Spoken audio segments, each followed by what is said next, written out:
Buenos días, nosotros les vamos a hablar acerca del tema de la ventilación pulmonar. Esta presentación va a estar basada en el libro de Guyton. Nuestro grupo va a estar conformado por los siguientes integrantes. Son Denis Araúz, Dongo, Luciana, mi persona y Santos Andrés. Vamos a comenzar con una pequeña introducción acerca de qué es la ventilación. Este va a ser un proceso fundamental para la vida, ya que nos garantiza lo que va a ser la entrada de aire y la salida de dióxido de carbono. Este proceso va a ser fundamental para mantener un equilibrio y para que sigan en su proceso las funciones metabólicas, para que no haya ningún tipo de alteración que puede alterar lo que va a ser el pH corporal de nuestro cuerpo. Para esto vamos a tener componentes principales de la ventilación, como ser la anatomía, donde vamos a hablar acerca de los músculos que van a llegar a controlar lo que es la ventilación. Vamos a tener los mecanismos, los controles, las capacidades y los volúmenes. Vamos a comenzar con los músculos respiratorios. Aquí vamos a tener en particular al músculo diafragma, que sabemos que va a jugar un papel fundamental en la ventilación, ya que durante la inhalación el diafragma lo que va a hacer es que se va a contraer y va a aumentar el volumen de la cavidad torácica. Esto también va a aumentar simultáneamente el de los músculos intercostales externos para llegar a expandir lo que va a ser el tórax. Vamos a tener dos fases principales, como ser la inhalación y la exhalación. La inhalación va a ser la disminución de la presión intrapulmonar, que va a provocar la entrada de aire hacia los pulmones. Y la exhalación, que va a ser principalmente pasiva, que esto lo que va a hacer es que va a hacer que los músculos se lleguen a relajar y los pulmones vuelvan a su estado o a su tamaño original. Lo que va a hacer esto es que va a llegar a expulsar aire rico en dióxido de carbono, beneficiando. Gracias. Continuando con el tema, vamos a hablar sobre la dinámica del volumen y la capacidad pulmonar. Para entender el funcionamiento adecuado de los pulmones, es esencial conocer las cantidades de aire que manejan en diferentes situaciones. Esto se mide a través de lo que llamamos volúmenes y capacidades pulmonares. Pero, ¿qué es un volumen pulmonar? Podemos definirlo como la cantidad de aire que entra, sale o permanece en los pulmones durante los diferentes movimientos respiratorios. Estos volúmenes miden cada etapa de la respiración de manera individual. ¿Y qué es capacidad pulmonar? La capacidad pulmonar son combinaciones de dos o más volúmenes pulmonares. Nos permite entender la capacidad máxima o mínima de aire que los pulmones pueden manejar en diferentes situaciones.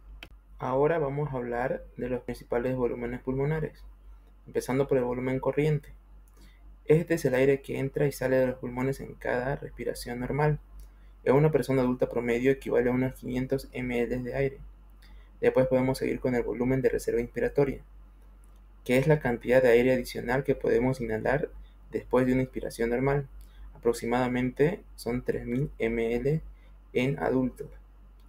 También hablamos del volumen de reserva expiratoria, que es similar al anterior, pero aquí hablamos de la cantidad de aire adicional que podemos exhalar después de una expiración normal, aproximadamente 1100 ml. Y por último, hablamos de volumen residual. Esta es la cantidad que queda en los pulmones después de una expiración máxima.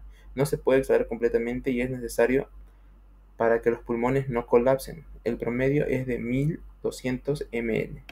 Pasemos ahora a las capacidades pulmonares. Primero, la capacidad vital. Es la cantidad máxima de aire que podemos exhalar de haber hecho una inspiración máxima. Es la suma de tres volúmenes: el volumen corriente, el volumen de reserva inspiratoria y el volumen de reserva expiratoria, aproximadamente 4600 ml. Después, la capacidad pulmonar total. Es el volumen máximo que pueden contener los pulmones. Se calcula sumando la capacidad vital más el volumen residual, aproximadamente 5800 ml en un adulto promedio. La capacidad inspiratoria es la capacidad máxima de aire que podemos inhalar después de una expiración normal. Se obtiene sumando el volumen corriente más el volumen de reserva inspiratoria. Aproximadamente suman 3500 ml. Y por último, la capacidad funcional residual. Es el volumen de aire que queda en los pulmones después de una expiración normal. Se calcula sumando el volumen de reserva expiratoria más el volumen residual, aproximadamente 2.300 ml. Buenos días, pasando a factores que afectan la ventilación pulmonar, tenemos la resistencia de las vías aéreas, la resistencia al flujo de aire de las vías respiratorias pueden cambiar significativamente según varios factores como el tamaño de los bronquios y de los bronquiolos, que van a jugar un punto clave y determinante. En situaciones normales, el flujo de aire no se encuentra con mucha resistencia, pero sin embargo en condiciones como el asma, las vías respiratorias se estrechan, lo que aumenta la resistencia y la dificultad cuando el paciente está haciendo la inspiración y la expiración. Por lo que vamos a dar un ejemplo práctico que un ataque de asma a un paciente le va a dificultar con gran esfuerzo hacer la respiración, ya que las vías aéreas están cerradas. Lo que va a actuar aquí, lo que vamos a hacer es dar unos broncodilatadores, como el subatamol. Lo que va a ayudar es abrir estas vías aéreas y va a facilitar así la respiración del paciente.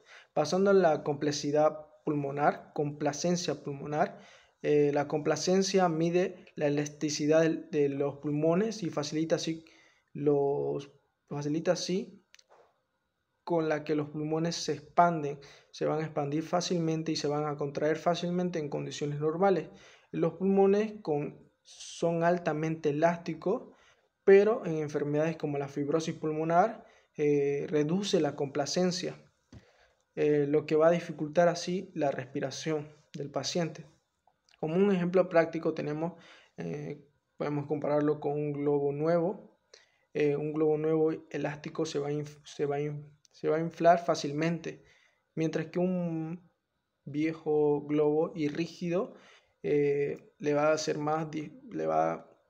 va a contar con más dificultad para hacer la respiración, o el pulmón no se va a inflar con más rapidez.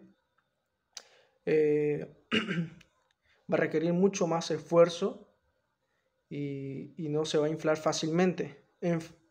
Así puede ser en enfermedades comparadas como la fibrosis pulmonar, reflejando la diferencia en la elasticidad pulmonar entre un globo nuevo comparado con un globo viejo y rígido.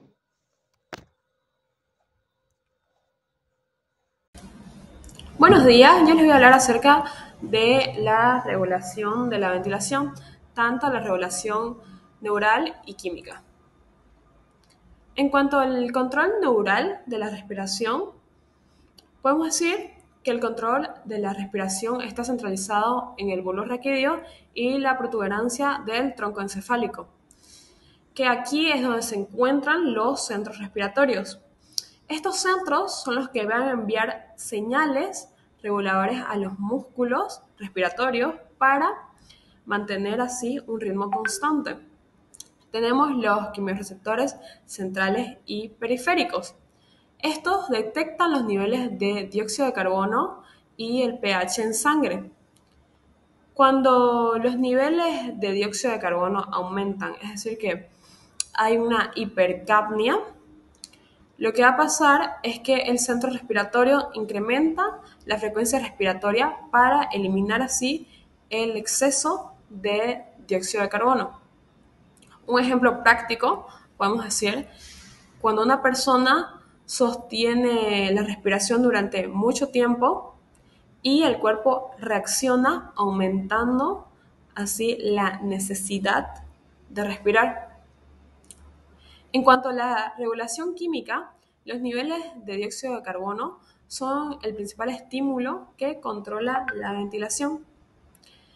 El dióxido de carbono es el regulador más potente de la respiración, más todavía que el oxígeno. Aunque los niveles bajos de oxígeno en una hipoxia pueden inducir al aumento de la ventilación, este estímulo es mucho más débil en comparación con el efecto del dióxido de carbono. Por ejemplo, cuando hay cambios en la altitud, los niveles de oxígeno van a afectarse. Y esto va a hacer que el cuerpo también se adapte a las alturas elevadas, aumentando la ventilación. Así se va a dar una aclimatación. Y bueno, en conclusión, la ventilación pulmonar es esencial para la vida. También el cuerpo utiliza mecanismos eficientes para garantizar que el aire entre y salga de los pulmones adecuadamente, asegurando el suministro tanto de oxígeno como la eliminación de dióxido de carbono. Comprender cómo los músculos y los volúmenes pulmonares y los mecanismos de regulación neural y química es crucial para entender las condiciones que afectan en el sistema respiratorio, como el asma, un EPOC, o también puede ser la insuficiencia respiratoria. Gracias.